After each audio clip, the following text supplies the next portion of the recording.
Hello and welcome to today's webinar from the MKSFM team. We just let people piling into the attendee list at the moment, so we'll just hang on a little moment for that to happen, and then I'll introduce us and go through what we're going to talk about today. That's good. Numbers are building up.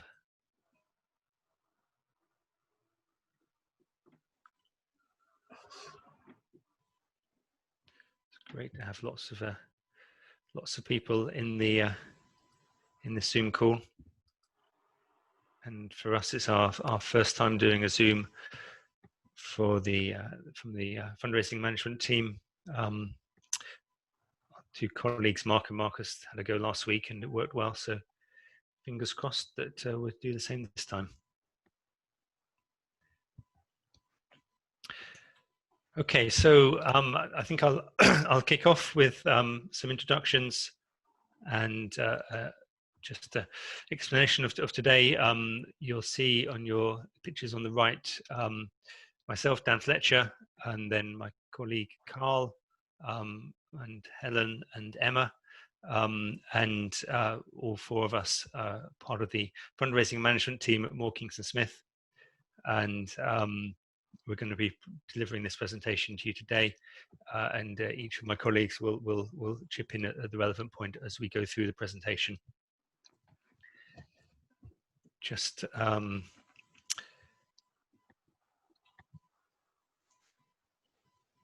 to go through a bit of a route map of what we're going to talk about today.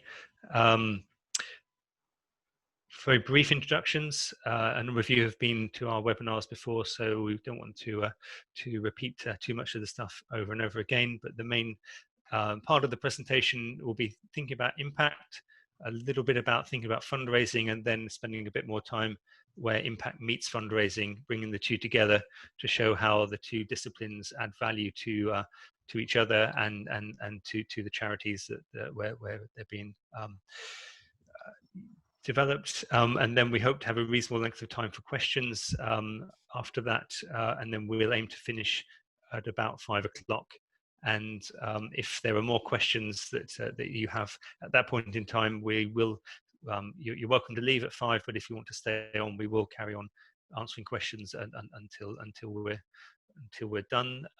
You should have a Q&A button in the menu at the bottom or possibly the top of your screen. Looks like two speech bubbles next to each other.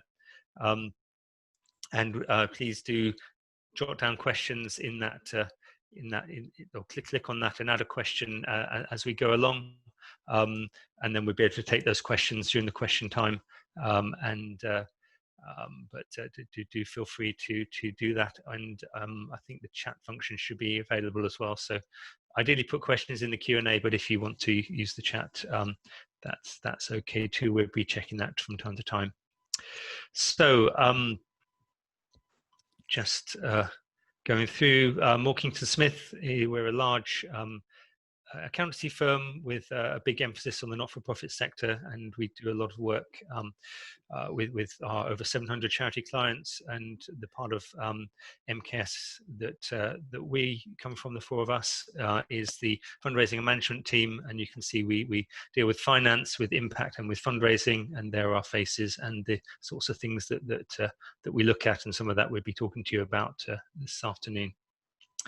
And then just a little bit of a plug for some of the things coming up. We've got some more webinars later this month. We're doing them every other week at the moment. So looking at finance and fundraising and where those two meet, and also where they maybe don't meet in charities sometimes, and what you can do about making finance and fundraising work better together. And then we're going to do a breakfast discussion at the end of the month, which will be looking at how your charity can be the best it can. Pulling together all of our different disciplines, and we've done a breakfast session. We've done a couple of morning sessions like that, which were a bit more interactive, a bit more discussive. So do sign up for that one, and come ready to provide some views and opinions as well. And then there are various resources that we've got. Some of them are here on the screen. Others are on our website, and we'll also send those out in an email to follow up this presentation, and a copy of this presentation will go with that email as well. And I think at that point, just come back to think about our where we are. We're going to be looking at impact, and then fundraising, and then where impact meets fundraising. So good afternoon, folks. Thanks very much for joining us. I'm going to touch first of all on a bit about understanding impact.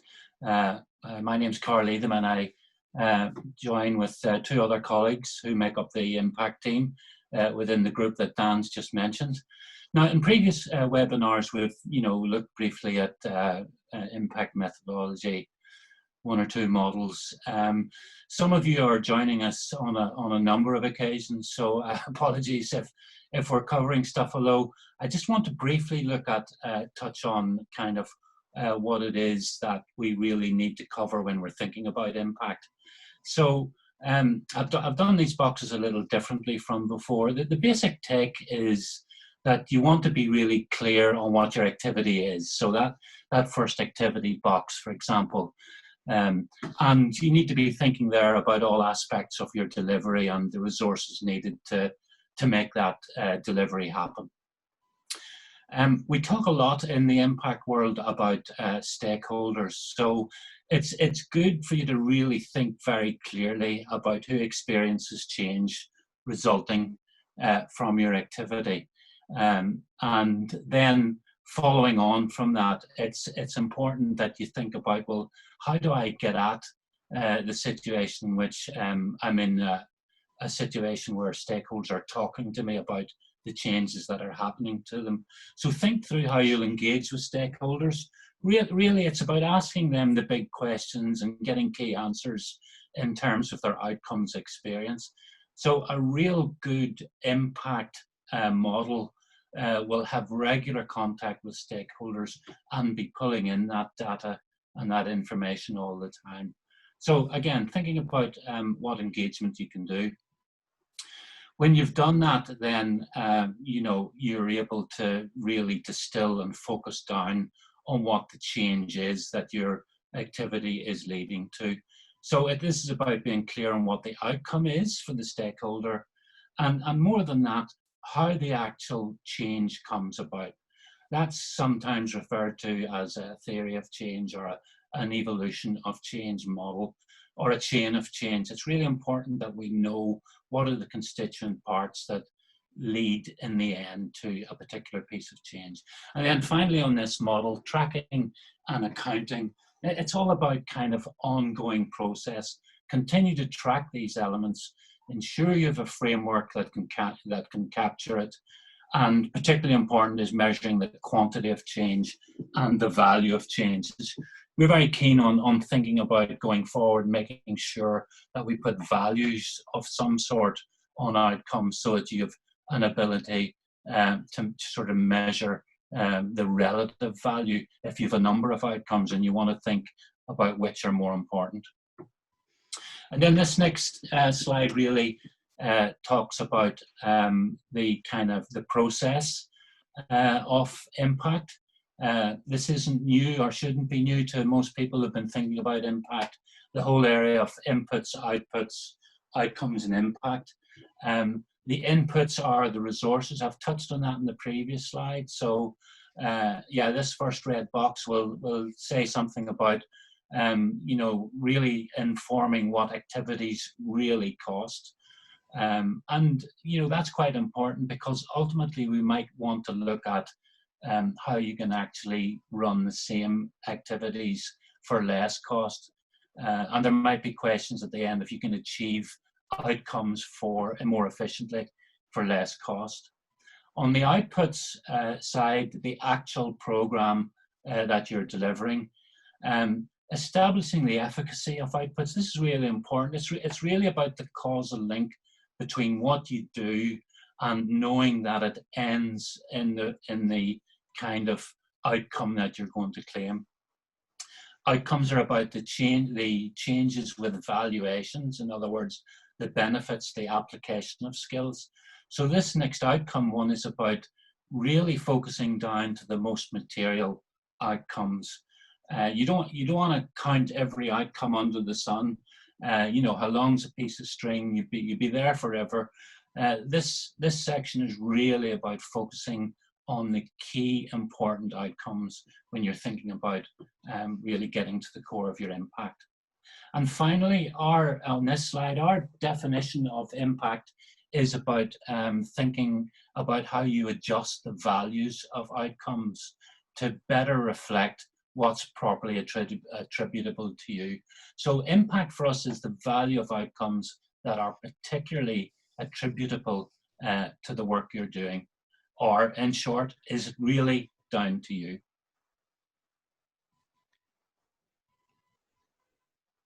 Great, thanks Carl. Now it's my section. My name is Emma and I work in the team at Kingston Smith. I work with Dan on the fundraising side of things. So Dan and I are both fundraising consultants, and I am going to take you through 3 slides today, just demonstrating how focusing on impact can make your case for support stronger.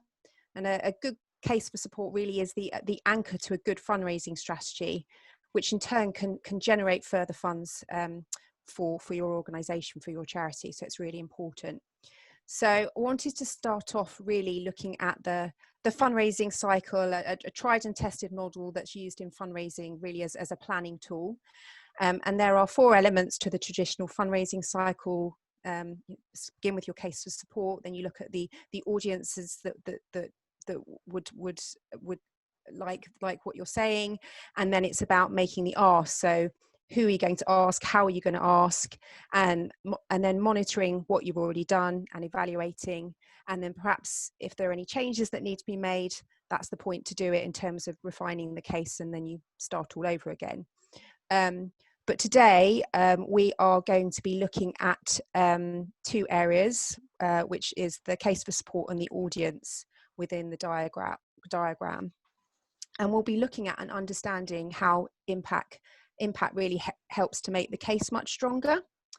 And lots of charities focus on output. So that's things like how many people they engage with, or how much stuff do they produce. So for example, I used to work for a children's mental health charity, which provided support in terms of one-to-one counselling. And the focus there would have been on the number of children seen if we were just focusing on output. But the important thing really is whether those outputs make a difference. So for the example I've just given, it would be around actually, is the intervention in terms of one-to-one counselling really making a difference to children's mental health? So not necessarily the numbers, but what difference are we making to those children? So understanding what changes and really putting it at the heart of the case for support makes the case much more heartfelt. And understanding impact involves listening to your stakeholders, so some of which will also be actually your fundraising audience, and really gaining insights can help to structure the case. And you know, the fundraising cycle can go back and forth. So while it generally goes round and round, those areas which we've just highlighted, where the arrows going back and forth, they're interchangeable. And the case dictates which audiences consider. But there are particular interests and perspectives can then influence what goes to the case. So again, it's kind of that piece of going back and forth. And once those interests and perspectives are really honed in, the case for support really will be better aligned to audience interests, and you'll have a better chance basically of soliciting a gift if you really nailed that. Now, onto the next section of the presentation, I thought it would be really important when we think of audiences, it's really helpful to think about donor motivations. So why do people give to charities in the first place? And there are basically 6 main reasons, which I'm sure are really obvious to all of us. And charities' impact is, of course, one of them and is really important. But I think it's really important to remember that impact is also relevant to some of the other reasons here. So, for example, impact can affect a charity's reputation.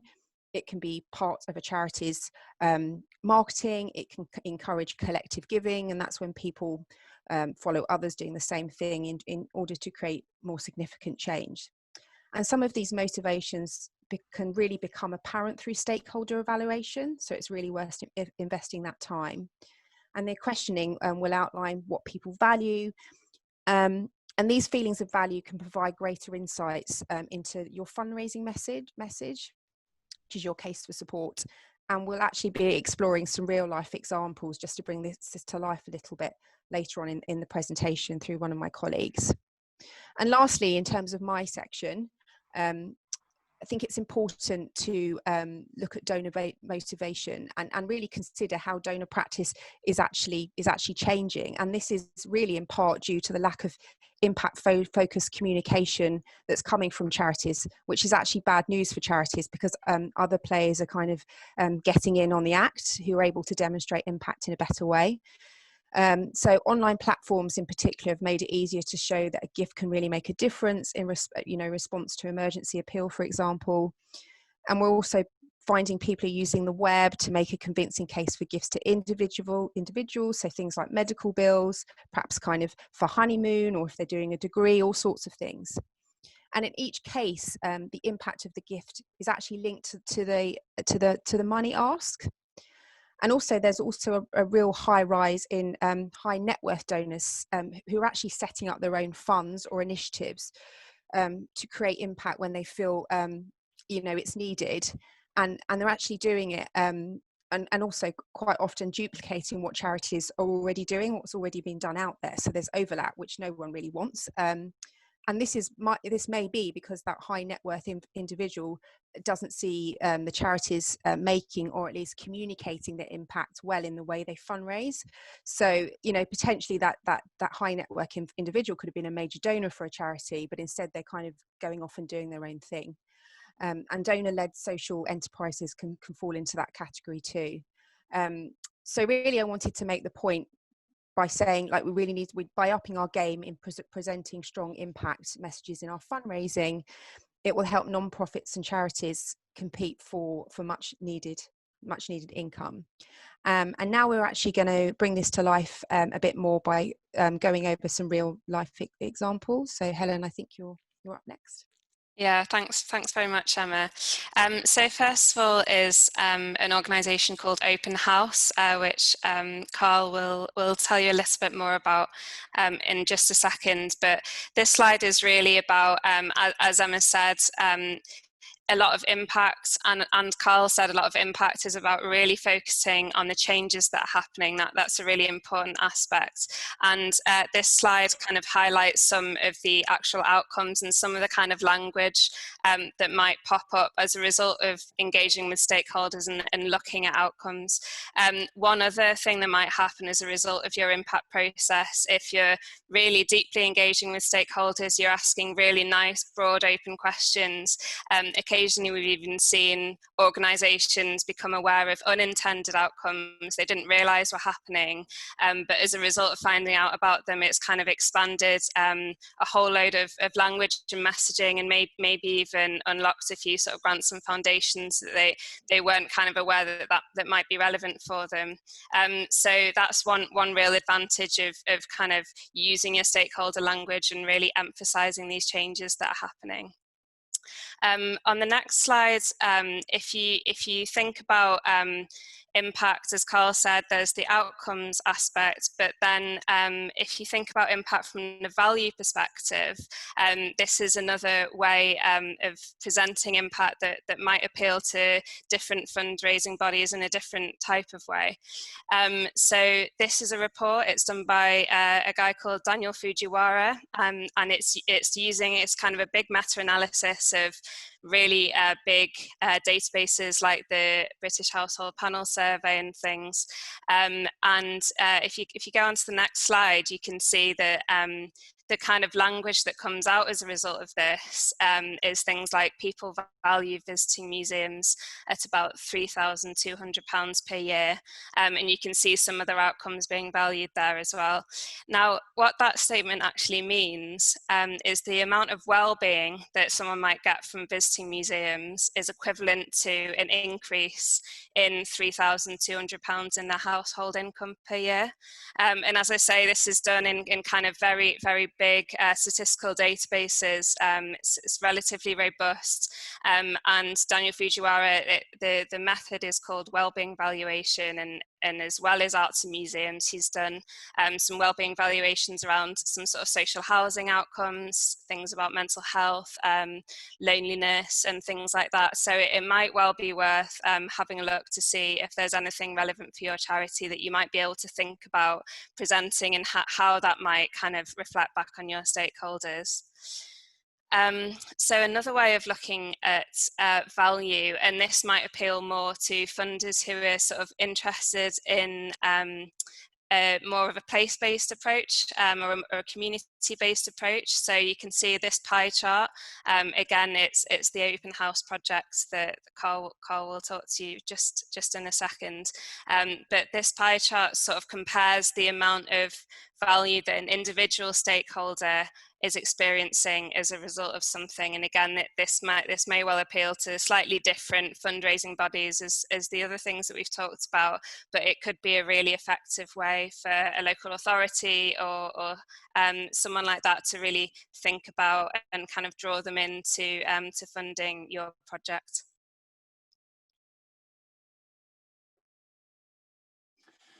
So there's different aspects of impact, as Helen has been saying. You can take an outcomes-based approach. You might take a value approach. You want to demonstrate to a potential funder the actual value you're creating. Some people within impact studies like to actually go further and take an approach to actually calculate the full social return of something, so that you're able to say that, you know, for so much invested in a particular activity, this is the return. Now, this was the open house social return, if you like. They were looking at a festival. It's a community-based festival. It runs for the whole month of August every year. Not this year, sadly, although there must be some aspects of it returning this year. But you can see here that the actual social return can be calculated by dividing the upper figure by the lower figure. And the upper figure is that impact that I was explaining earlier, is the bit of the value created that's attributable to the activities of the project. So, you know, the actual fuller value we can see on the next slide, actually. So the total investment is this upper figure. The actual total outcomes value of the festival was some 12 million, but that was reduced down by looking at the whole what we call the counterfactual consideration. What bits of that value would be contributed to by other external agencies or influences, and you end up having calculated that, you end up with something where you can come up with a social return on investment figure. Now, you know, not everybody needs to see a social return on investment figure. In fact, we argue at Moore Kingston Smith that numbers without words actually can be relatively meaningless in an impact study sense. So it's all about actually explaining your story of how you create impact, and then that's when the numbers can be very powerful. And it can be very powerful to be able to say that in this case, for every pound that was invested in this particular arts festival, you know, well over £4 is returned in social value. The next few slides will just say a little more about open house itself. It's, as I say, it's an arts festival. There's 142 events over the course of the month. I wanted to give you an arts example in this particular webinar because people often argue that, you know, something as nebulous as the arts, something as subjective as the arts can't be measured in terms of impact. And yet there are ways in which we were able to look at and come up with metrics in terms of how people who engage with the arts felt that it increased a sense of well-being or a sense of life satisfaction. And so those are some of the things that were measured in this case. So impact study is all about giving you messages like this. What's the value of something to a particular group of people? But since in this webinar we're looking at the very special relationship between impact and fundraising, we'll look at the, just for a second, we'll look at what this study was actually aimed at. And if we go to the next slide, that here it is. It was a building. It was sat in the town that the festival takes place in. And the whole point of doing the impact study was to actually influence a government department to return this building back to community use. So the social value study was essentially about making the case that if the organisers could prove that there was some a robust study around social value created by the arts, that the government would be influenced to make this building, which has lain empty for a number of years, to make this building available back for community use. And the idea was that this would be a creative and cultural hub for the particular festival we're talking about. Next slide then just gives you an idea of what this was about. The government were faced with thinking about making an asset transfer. The organisation had to make a business case, but then so did the other interests that wanted the use of the building. So it's kind of options, and this little graphic in the middle here just is meant to represent the different voices that were around the table at the time. The different options available were, for example, continued government use, some other kind of community use. And of course, the private sector was very interested in this building in terms of either commercial retail or housing development.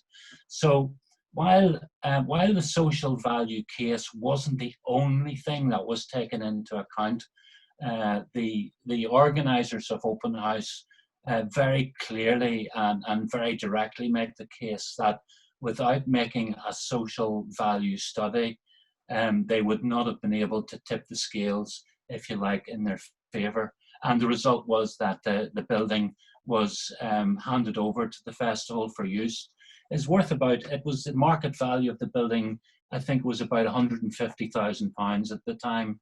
And they were able to secure other government department grants to renovate it to the tune of another 100,000. So there was a couple of £100,000 worth of fundraising or equivalent value in funding that came about as a result, as I say, of there being something that tipped the arguments towards thinking of social use of that particular building. So the second case study that we're going to talk about is the Guildhall Art Gallery in the City of London. It's a lovely little art gallery. I definitely recommend it if you're kind of around that area once things open up a little bit. But we did some work with them, and on the next slide you're going to see the result of some of the focus groups and some of the interviews that we did with some of the teachers who took their school groups there.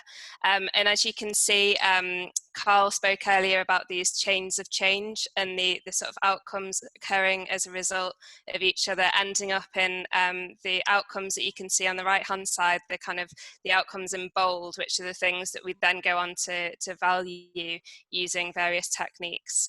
And you can see out of these three specific outcomes, the bottom two are potentially really going to chime a lot with funders, and again, that language, the incorporating the views of the teachers and the experience of the teachers and their relationships with the children that they teach and things, weaving that language into your asks really gives it, really sort of bolsters it, and helps it chime a lot more with the funders. Also at the Guildhall Art Gallery, we did a survey with some of the people people who were actually in the gallery on the day. So we did this over a couple of days, and it was a really interesting process actually. You can see some of the results on the screen here. So the sort of light blue and the purple type colour represent people who strongly agree or agreed that they did experience a specific outcome on the day as a result of going to the gallery. And there's things like reduced stress, people leaving with a real sort of enhanced sense of curiosity and inspiration. I'm sure lots of people will be able to relate to these outcomes if you go to an art gallery, especially if it's a really good one, you really enjoy the visit, you can end up sort of feeling some of these outcomes. And the real advantage of sort of reaching out to visitors and speaking to them and getting this kind of information is you're much more able to tailor your asks and use the sorts of language that will chime specifically with those visitors. So any charities that kind of might sort of work on their relationships with individual donors, you might want to think about a survey of this type to really help to improve your fundraising and the kind of language that you're using, and also the kind of authority of it. If you're using the language of the stakeholders, then that can be really, really powerful. Great, thank you, Helen. So as we draw things to a close, I just want to talk about bringing it all together and put it into practice, and emphasizing some of the things that my colleagues have already talked about. So I think the important thing for me as the fundraiser is that it's using the insights that come from impact and overlaying them with the donor motivations, the sorts of things that Emma talked about, to really ensure that you have as strong a case of support as possible. The sorts of donor motivations might be numbers driven, so the social return on investment that Carl talked about, the £4 something that per pound invested in open house may appeal to certain sorts of donors. Other donors may be more motivated by the well-being benefits that were talked about, and the fact that the people were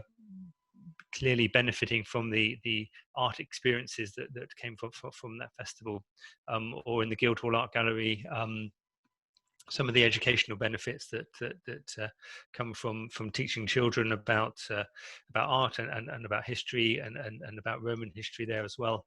Those may relate to the sorts of motivations that some of the donors, maybe institutional donors, have that want to invest their grants into activities that have a strong educational benefit, and so having a clear understanding of your impact, even having external reference of your impact, having an organization such as ours come in and measure the impact that you create, and to give you that sort of external confirmation of your impact, that helps to demonstrate greater credibility of the work that you do, and that helps then to strengthen the case of support that you make to funders, whether those are individuals, companies, or organizations, grant makers. Also, institutional funders will have their own, may have their own specific impact reporting expectations. And I think one thing that we find is that sometimes institutional funders say they want to know about the impact, but actually they haven't understood the language as well as Carl explained with the four hexagons, looking at outputs, or activity, outputs, outcome, and impact. And when they say they want impact, they're actually just asking for some outputs. And so understanding your impact better also gives you the opportunity to perhaps to inform your funders in a way to demonstrate to them not just the outputs that you create, but how those outputs make a difference, the change that they create. And that will help you to stand out from other charities who are filling in the same forms to the same institutional funders, but not really talking about the impact, just talking about the outputs. So what we find is that demonstrating impact does really help to positively differentiate your charity from other charities, particularly similar charities which maybe are working in the same causal area, doing similar sorts of work. If you can show that the impact that you make is more significant. Is either a better return on investment, social value return on investment, or that that you are much clearer on what that impact is, what change you are creating in the individuals or in your beneficiaries, then that will help you to show that to similar charities, maybe similar sorts of income demands actually are creating very different sorts of outcomes and impact. And obviously those that create the most outcomes, the most impact, should be the ones that are worthy of the most funds. So that's kind of the crux of what we wanted to talk to you about today, and to explore how impact and fundraising meet and how they can really add value to each other. And we want to be able to open up the floor to questions now. I think we've had one which has I don't know whether it's been asked by Varsha, asking, please give examples of how you're calculating these figures, which maybe is something for, I think that came up while Carl was talking, which talking about the open house project, which you maybe want to pick up on, Carl, whilst we wait for other questions to come into the Q&A box. But please do apply us with questions, and we'll do our best to answer them now. So, Carl, do you want to talk a bit about open house? Yeah, I responded to the questioner there. Oh, did you? Just to say that you know, I'd be very happy to take them through a particular example. It might take a while. Essentially, what you're doing is you're trying to establish the resource that we call the investment, the bit that you know, is the cost of the resource to run an activity. You're then putting in a, you know, I suppose an organized framework. You're then articulating the actual outcome, and the amount of outcome is really important, because very often in impact studies people say, well, we ran this activity and this was the result, but very often the result, you don't know how much of the result was in place in the first place and how much was as a consequence of the actual activity. So there's something about measuring the outcome in terms of the amount of change.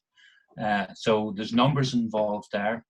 And then there's what I suspect the questioner's asking is about how you actually put a value on something. And there's a number of metrics that are typically used in the world of impact to actually put value on change. So if, in terms of a simple example, you're saying that something is worth £100, that is usually on the basis that it's the value to the actual stakeholder that we're talking about. But that £100 often needs to be adjusted for things like the counterfactual that I mentioned, the external influences that perhaps can't be claimed by you running the activity. So it goes into a kind of calculation model that kind of computes all of that, and that's when you end up with a final outcome value. So if you know the final outcome value and you know the cost of making that outcome happen, that's the point at which you can begin to make calculations for things like return on investment, you know, and other typical calculations. But I'm very happy to go through at some stage after the webinar some typical examples of how a calculation model works. We have a bespoke one that we use within Moore Kingston Smith, which also results in things like graphs and simple articulations of values per head of stakeholder and so on. But I probably can't do an awful lot more today on that, other than take it up with anyone who's interested afterwards. Yeah, thank you, Carl. So we've had a few more questions come in. Thank you for those. There's one that I'll pick up on quite quickly. Somebody's asking, please, can you elaborate on non-charity charitable giving? Yeah, the sorts of things that we're thinking about there are particularly people seeing a good cause and wanting to raise money for it, but not using the backing of a charity to do so. So often it's maybe on an online platform. GoFundMe is one example where you can just set up any appeal, and if it relates to something which is likely to be of interest, then you can raise money off the back of that. But if you're not doing it with a charity behind you, you can't attribute any gift aid. In fact, there often are tax challenges to that sort of income generation as a whole. And it also means that that there's also less regulation related to that kind of charitable giving and charitable expenditure, because it's not under a registered charity umbrella. And the regulators aren't involved in that. When the Grenfell disaster happened, there were a number of fundraising sites that went up in response to that. Understandably, some of them did turn out to be fraudulent. Others were set up with good intentions, but not necessarily well thought through intentions, and so money was maybe given that was quite restricted in its usage, and there wasn't a suitable way to spend all of that money on those restrictions. So it's obviously not something that we'd advise very much, but I sort of see it as a response to charities maybe not asking as well as they could for good causes out there, and so in the absence of that, individuals take it into their own mind to try to replace that. Got some other questions. So there was one. Sarah asked, do you have any advice for an organization starting their fundraising activity from scratch when it doesn't have any donor impact to show? I wonder whether Carl or Helen wants to talk a bit about predictive impact analysis and what you do in those sort of scenarios. Yeah, I think maybe I could kick off, and then Carl could come in if he has anything else to say. It's a really interesting one. And one of the things is really reaching out for third-party research. So seeing if there are any other charities who've completed a similar intervention. I'm not sure what sort of activity you're involved with, Sarah, and what kind of services or projects you're delivering. But there's either the charities or using sort of university and academic reports to say, well, look, there is evidence that if we do this sort of project, it leads to this kind of outcome for these sorts of stakeholders, and this is exactly what we're expecting to happen. And you can cite the sources and things like that. So just to sort of be really transparent about it, and then to kind of also, I think another important part of that is to emphasize to the funder that you will kind of monitor and evaluate that. So this is what we're expecting to happen, and we are going to prioritize seeing whether it does or not, and we'll show that in our reporting to you. I think that would kind of build up a really good argument to the funder that you're the sort of organization, you're quite transparent, and you're sort of really interested in an evidence-based impact approach. I think that kind of argument to a funder would be something that they'd be really interested in. Carl, any more to add, Carl, on that? Or and just to say that high quality impact reporting depends on having decent data. There's no escaping that. Now, Dan mentioned a predictive approach. Sometimes at the very beginning, at the outset of an initiative or a project you haven't run yet, you can get some similar data, which is within the nature of what Helen was just referring to there. So a predictive study needs less robust data because it's not particularly evaluating something yet, but it can get you to a point where you're beginning to think about what the impact is likely to be. Now, even making statements about what the impact is likely to be requires some robustness in terms of the information you have. It's all about the quality of your data set at a particular point in time.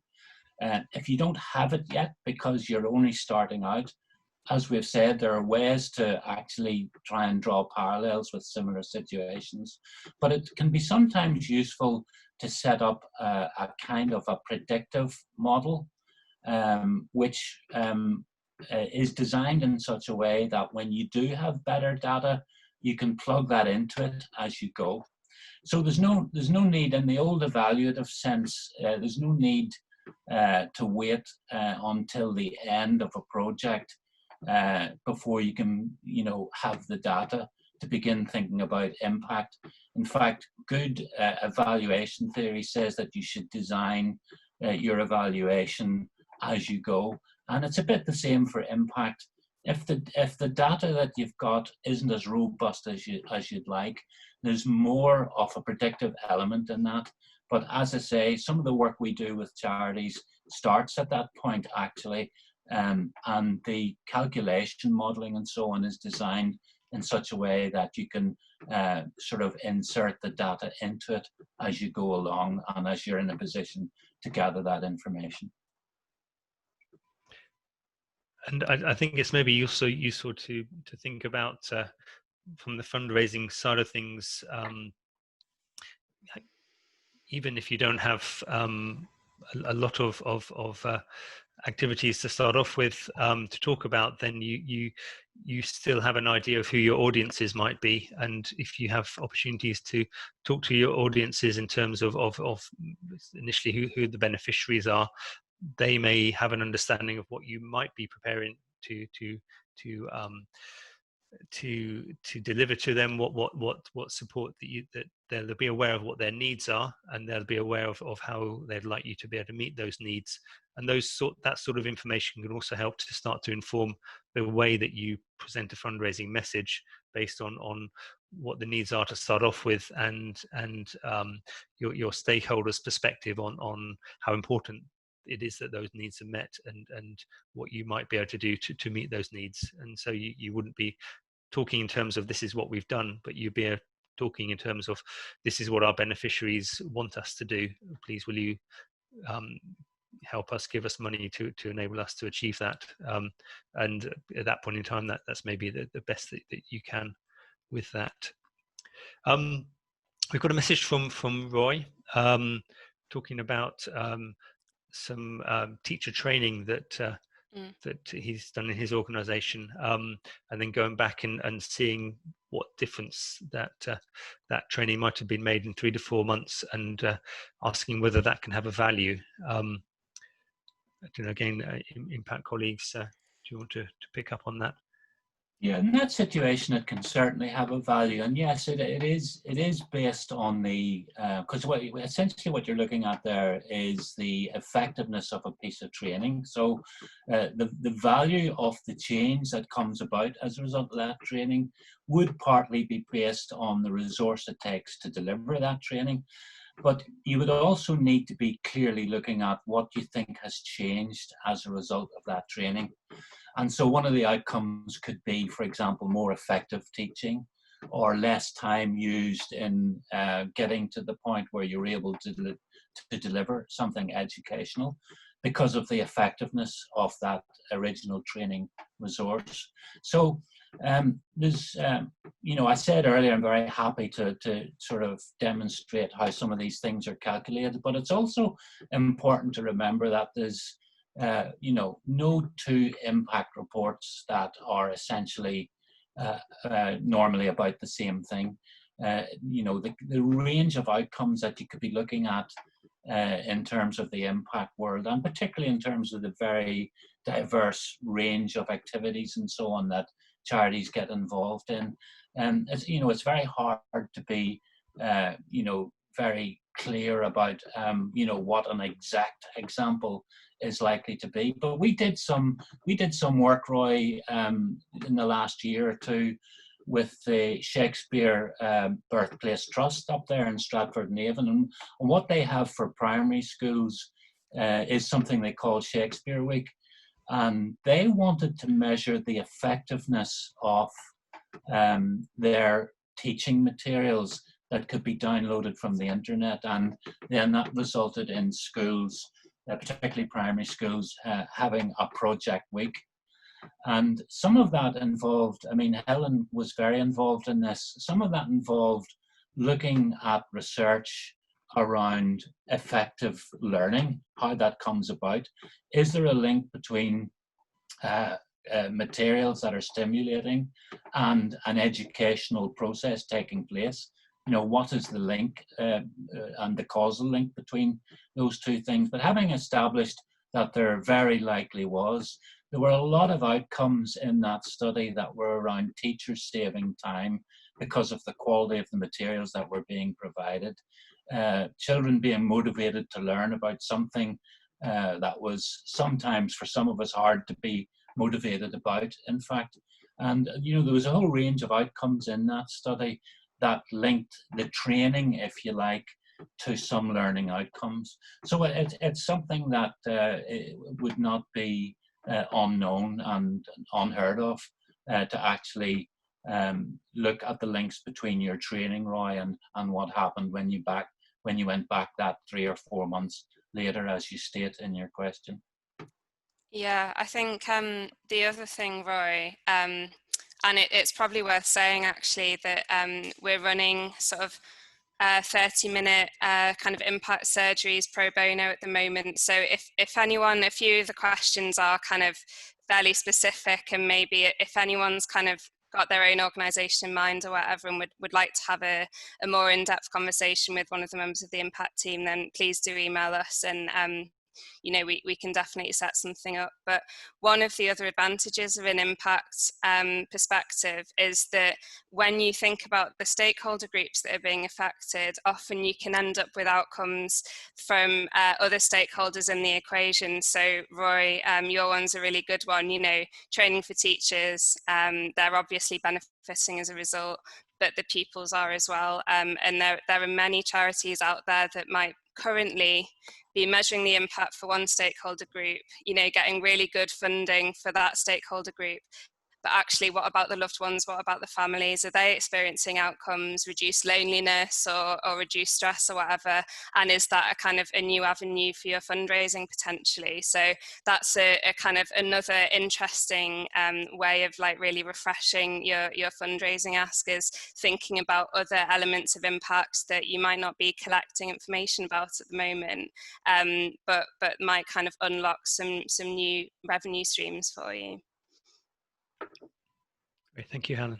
And I think there's a question from Caroline as well, which talking about demonstrating the impact on existing services and activities of charities, or small and medium-sized charities. I think your point there, Helen, comes in well in terms of when you do start to drill down into the impact of existing activities as well, not just new ones, then that does give you different angles that you can take in terms of a fundraising approach.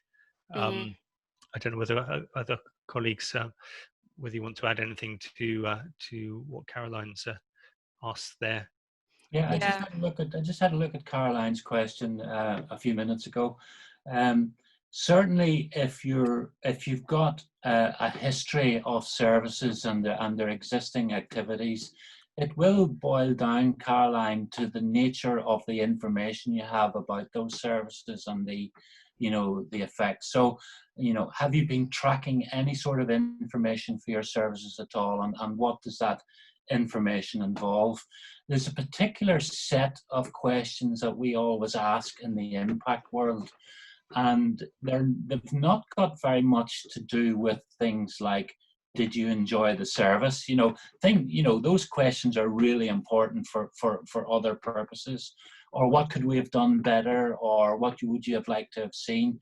Those are all process issues around how you might, improve the experience for someone. But the questions, you'll not be surprised to hear, the questions that are particularly germane in the impact world are questions to do with change and outcomes.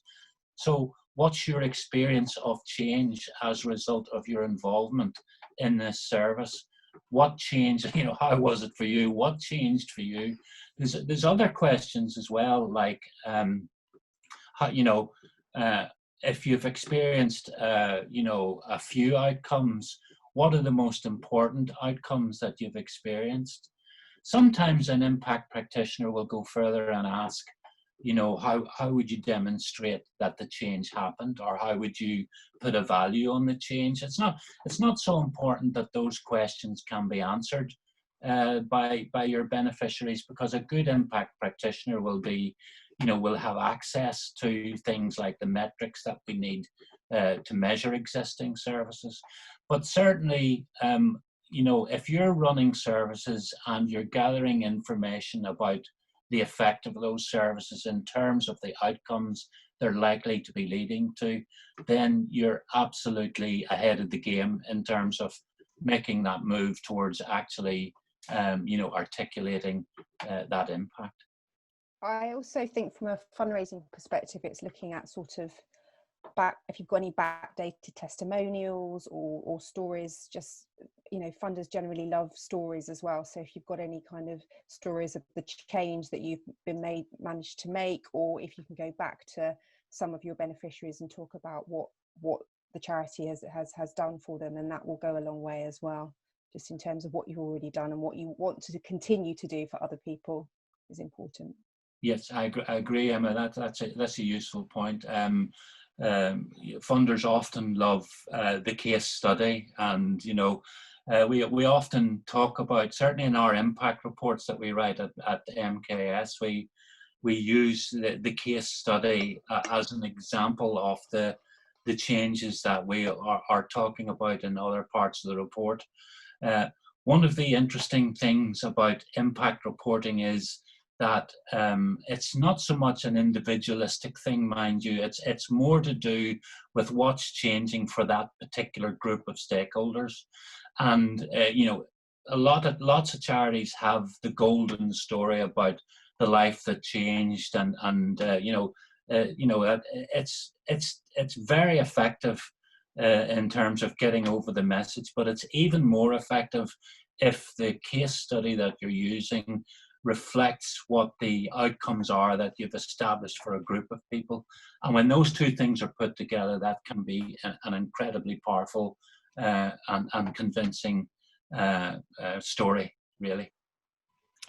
And I think it's sort of funny to add to that, that also allows you to demonstrate a strong track record, and having that sort of track record of doing something over not just 1 year or 2 years, but having done it over a number of years. For some funders, that can be a powerful thing as well, because they want to give to projects and activities that that they can feel confident are going to continue to deliver, and that they have that reassurance. So yeah, that's certainly, if you're able to pull together the stats with the stories and demonstrate a good track record, then that can create a very powerful case, a very powerful pitch. Okay, somebody's asked, is there another word for impact if you don't want to use the term impact report? Impact gets used in lots of different ways, and we always find it's difficult to we talk about the impact of impact, which starts to get a little bit meta. But Carl, Helen particularly, what other words do you use? How about measuring social value? How about articulating your outcomes?